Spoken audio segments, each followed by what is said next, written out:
Romanos, un estudio inductivo, con el pastor Víctor Manuel Buitrago.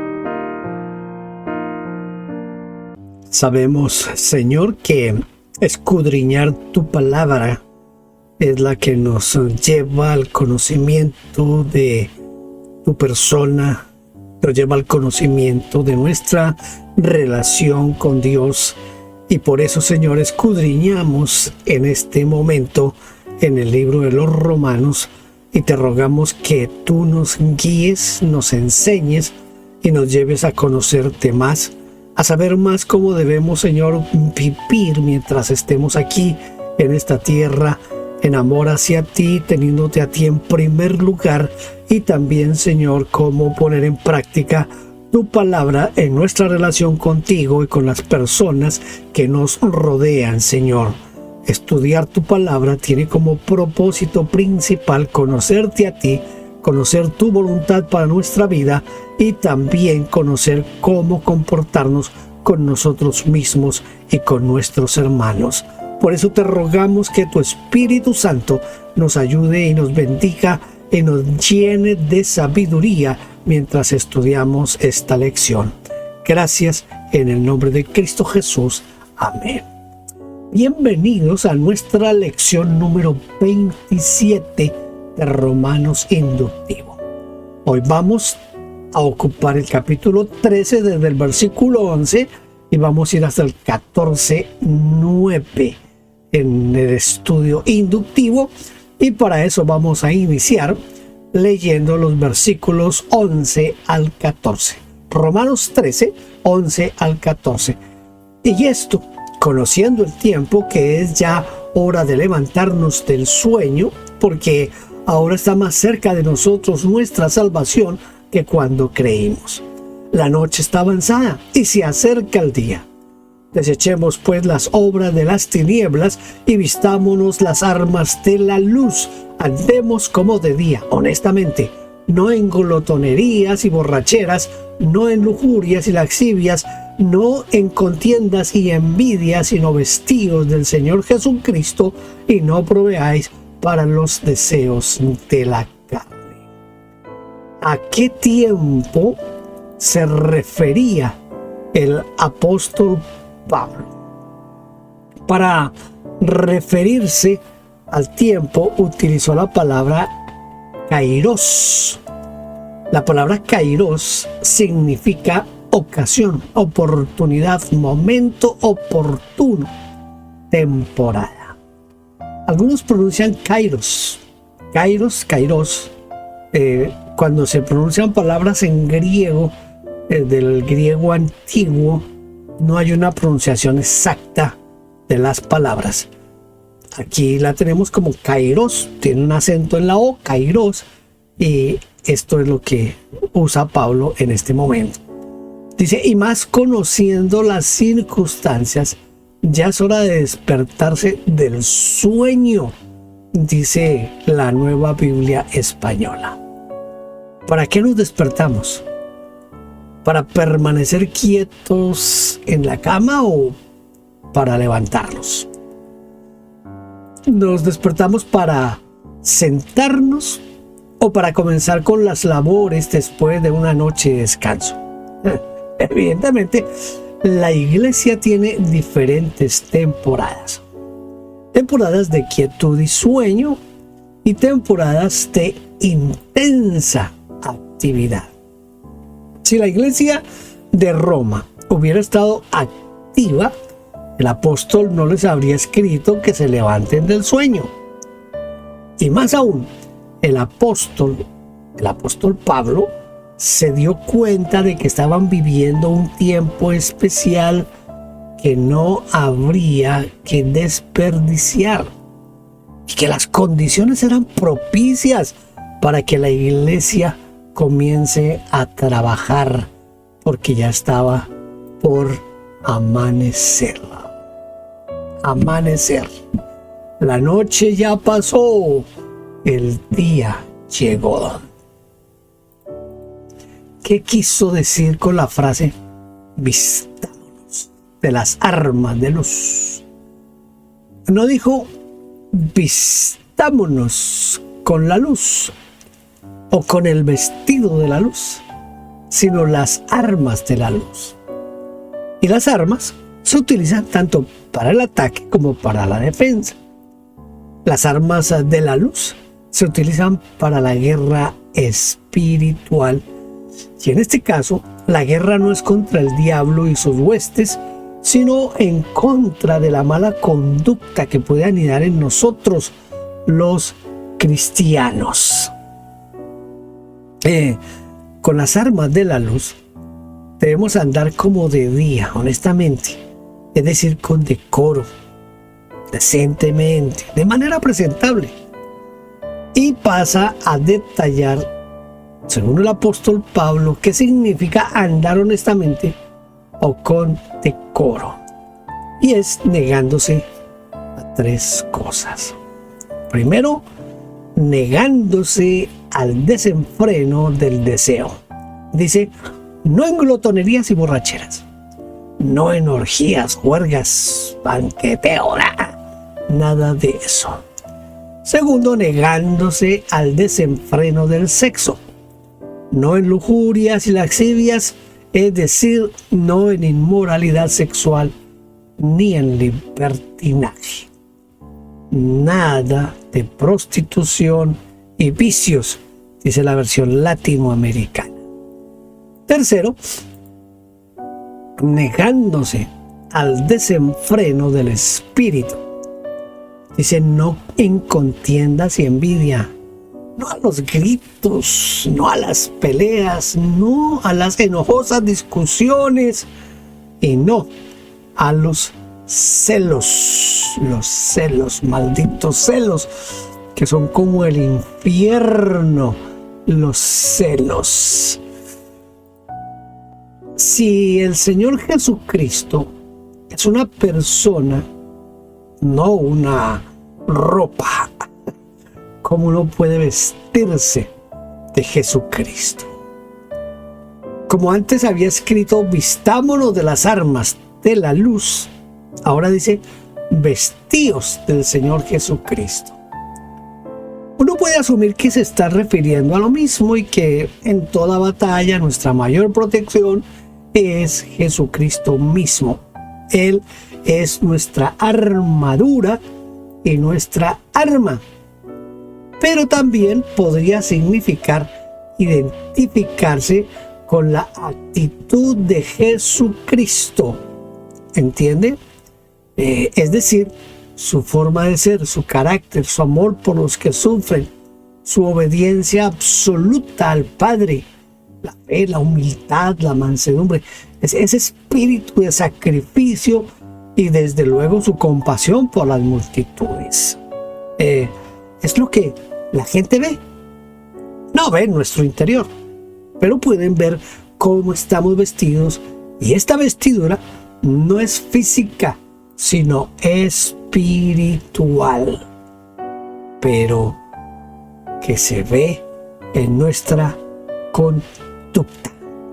A veces pensamos que solamente con el corazón y que lo que hay en nuestro interior es más que suficiente, pero resulta que la gente no puede ver nuestro corazón, no puede ver nuestros pensamientos, nuestras intenciones, pero la gente sí ve cómo nos comportamos, ¿verdad?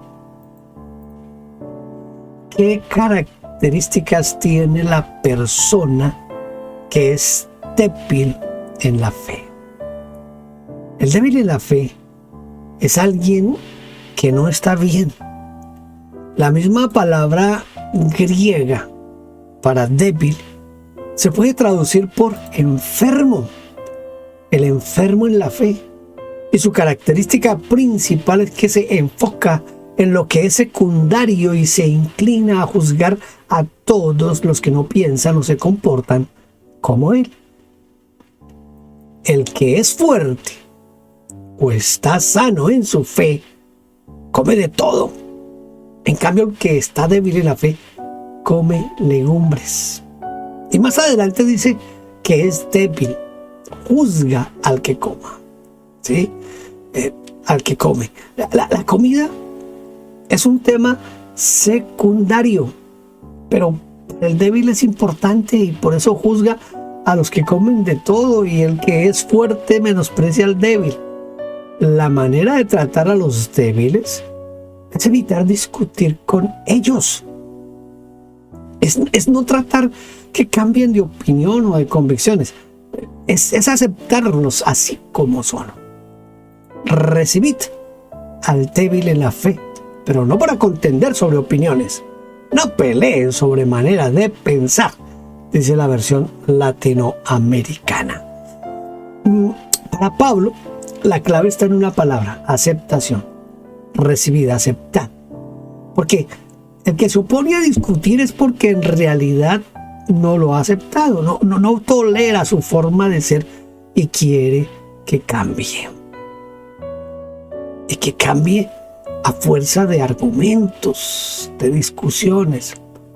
Pero a un débil o a un enfermo, escuche esto, no se le ayuda peleando.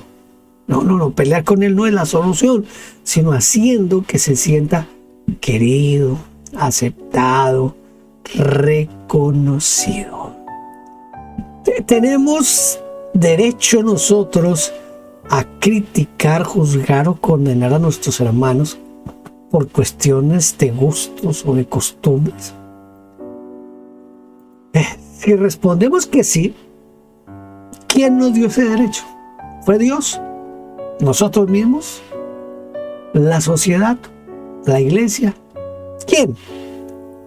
Evidentemente, Dios jamás hizo mención en las Escrituras que nos ha dado el derecho de criticar a nuestro prójimo. Entonces, ¿quiénes somos nosotros para asumir esa prerrogativa? ¿Quién eres tú que juzgas al criado ajeno? ¿Quién eres tú para criticar al servidor de otro? Dice la versión popular. La versión popular. Vamos a leer ahora en Romanos 14 del 5 al 6. Uno hace diferencia entre día y día, el otro juzga iguales todos los días. Cada uno esté plenamente convencido en su propia mente. El que hace caso del día lo hace para el Señor, y el que no lo hace, el que no hace caso del día para el Señor, no hace caso. El que come para el Señor come, porque da gracias a Dios, y el que no come para el Señor no come y da gracias a Dios. Esto es a veces tiene uno que pensar en esto de las comidas, porque todavía hoy en algunos sectores de la iglesia se condena a comer ciertos alimentos, y hay argumentos bíblicos tanto para comerlos como para no comerlos, pero se nos olvida algo que el Señor Jesucristo dijo, y es que lo que entra en el cuerpo no contamina. Lo que realmente contamina es lo que hay aquí en nuestro corazón, en nuestra mente, en nuestros pensamientos, en nuestras intenciones. Eso sí contamina. Pero lo que comemos, no. El Señor Jesús dijo: lo que usted come va a su estómago, allí es procesado y después es desechado en la letrina. Eso no hay problema con lo que usted coma. Pero aún así hay personas que todavía hoy, en pleno siglo XXI, todavía tienen ese tipo de discusiones. Bueno, de todo hay en la viña del Señor, ¿verdad? ¿Quién debe establecer los días de descanso? ¿Quién? Esas fiestas religiosas o sagradas. Mire, nuestro propio convencimiento, porque dice Pablo, cada uno esté plenamente convencido en su propia mente. Otras versiones traducen de la siguiente manera: cada uno esté convencido de lo que cree. Eso dice la versión popular. La Biblia de Jerusalén dice: aténgase cada cual a su conciencia. La nueva versión internacional dice: cada uno debe formar conciencia segura dentro de su propia opinión. En esto, cada uno actúe según su conciencia. Algunos consideran que el día sábado es el día del Señor y lo respetan igual que los judíos ortodoxos. Desde el viernes a la caída del sol hasta el sábado a la caída del sol. Otros están convencidos que la iglesia cristiana es diferente y por eso debe descansar el día domingo porque es el día del Señor. O también tener como sagrados los días, por ejemplo, de Semana Santa, de la Navidad. Y yo no sé, porque a veces en cada país también tienen días especiales que tienen que ver con la parte religiosa, ¿verdad? Sin embargo, algunos que tienen turnos rotativos en las fábricas o en las empresas de transporte, o trabajan en comercios que atienden al público tanto el día sábado como el día domingo, inclusive los días festivos como la Semana Santa. En mi país, en Colombia, era pecado trabajar el Viernes Santo. Esas personas que tienen estos inconvenientes o estas bendiciones, diría yo, de tener un trabajo, consideran iguales todos los días y descansan cuando tienen el día libre. Aquí no es cuestión de quién tiene razón y quién no. Y si para nosotros es importante dedicar un día a la semana para el Señor, no por eso tenemos derecho de imponer sobre los demás nuestra opinión y obligar a todos a que guarden el día domingo o el día sábado. Más aún, la frase "y el que no hace caso del día para el Señor no hace caso" figura solamente en la versión Reina Valera, y el aparato crítico ni siquiera menciona esta variante, salvo el de Nestlé, que hace referencia que esta frase fue añadida en el siglo IX. Tremenda está. Esto, la crítica textual a veces nos lleva a descubrir cosas que han agregado, no con mala fe, sino por contextos, por costumbres, y se han agregado algunas cosas al texto bíblico. ¿Solo debemos comer carne de pescado en Semana Santa? No existe un solo versículo en la Biblia que diga que no se debe comer carne vacuna u otro tipo de carne salvo el pescado durante la llamada Semana Santa. No, eso no existe. Si no come carne está bien, y si come igualmente está bien, porque en definitiva todo lo que uno hace o no hace es por gratitud a Dios. El que come, para el Señor come, porque da gracias a Dios. Y el que no come, para el Señor no come y da gracias a Dios. Entonces, ¿cuál es el problema, verdad? No hemos de... A veces armamos unas discusiones pseudo-teológicas acerca de ese tipo de cosas. Que hay que guardar el sábado, que hay que guardar el domingo. Yo creo que eso es lo de menos, porque lo importante es que nosotros entendamos, es mi convencimiento, que todos los días son los días del Señor, porque yo todos los días vivo en la presencia del Señor y todos los días vivo para el Señor. Entonces, sábado, domingo, lunes, martes, miércoles, que sea el día que yo dedique a orar, a ir al templo, no sé, a esas cosas espirituales. Creo que lo que realmente importa es la actitud de nuestro corazón hacia Dios. Romanos capítulo 14, versículos 7 al 9. Porque ninguno de nosotros vive para sí, y ninguno muere para sí. Pues si vivimos, para el Señor vivimos. Y si morimos, para el Señor morimos. Así pues, sea que vivamos o que muramos, del Señor somos. Porque Cristo para esto murió y resucitó, y volvió a vivir para ser el Señor de los muertos como de los que viven. Entonces, y si vivimos, para el Señor vivimos. Y si morimos, para el Señor morimos. ¿A qué se refiere cuando dice ninguno de nosotros vive para sí? ¿A los apóstoles o a todos los cristianos? Bueno, por el contexto se refiere a todos los cristianos.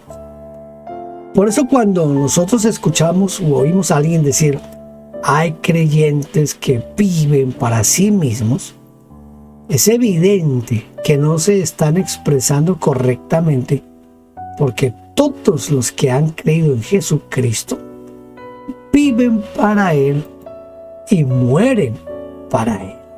Bueno, eso es lo que se espera. Eso es lo que ese es el, ¿cómo pudiéramos decir? Ese es el ideal. Porque no son propietarios de su vida ni de su muerte. No, nadie. Yo no soy propietario de mi vida, tampoco soy propietario de mi muerte.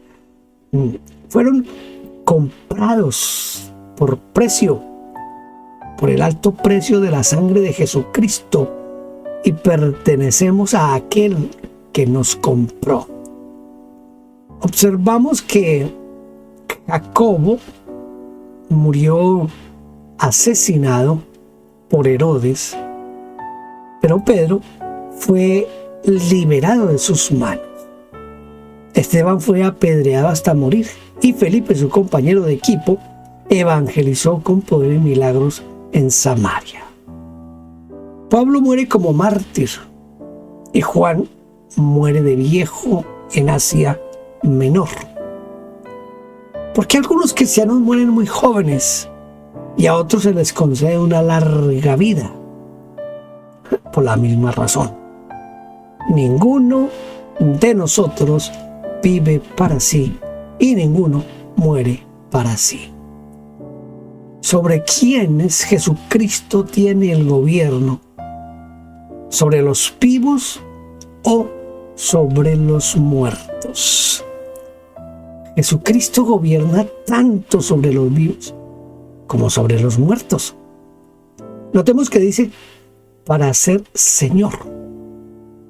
Jesucristo murió con un propósito bien específico y volvió a la vida con otro propósito bien específico, para ser Señor en dos esferas. Si Cristo no hubiera muerto, no podría ser Señor de los que han muerto. Y si no hubiera vuelto a la vida, tampoco podría ser Señor de los que viven. La muerte le abrió la entrada al reino de los muertos. Entró allí y se sentó en el trono, estableció su autoridad en su dominio, tomó las llaves de la puerta del Hades, de la muerte, y regresó a la vida para sentarse en el trono a la diestra de Dios. Si Jesucristo no fuera Señor de los muertos, tendríamos temor de morir, porque la muerte y el Hades nos dirían, jamás saldrás de aquí. Pero, gracias a Dios, ya no pueden amenazarnos, porque Jesucristo tiene las llaves. Y Él es nuestro Señor.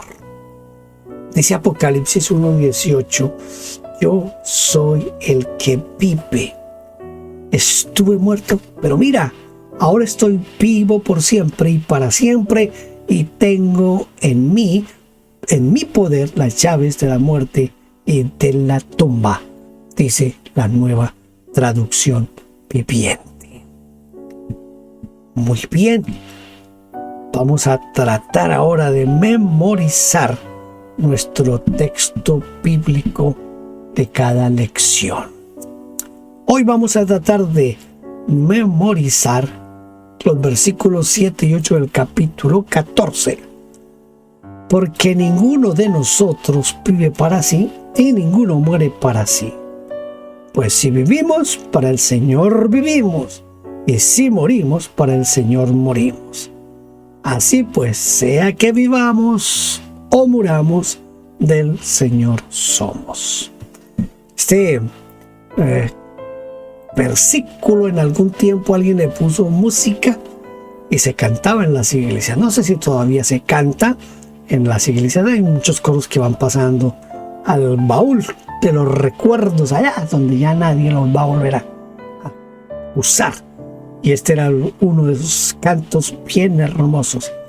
Y si vivimos, para el Señor vivimos, y si morimos, para el Señor morimos. Sea que vivamos o que muramos, somos del Señor. ¿Por qué?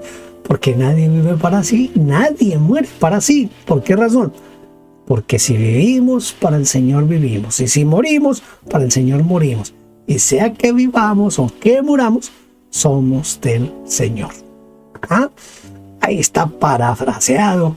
Estoy echando mano de mi recuerdo del canto que entonábamos hace algunos años, ya realmente décadas, que eso que yo recuerdo de las últimas veces que canté este canto fue terminando la década del 80. Muy bien, gracias por haber estado conmigo aquí en esta lección 27 de Romanos. Espero con la ayuda del Señor que nos veamos en Romanos 28.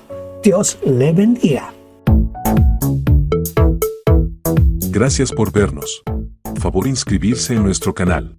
Denos un like, toque la campanita y déjenos su huella con un comentario. Bendiciones.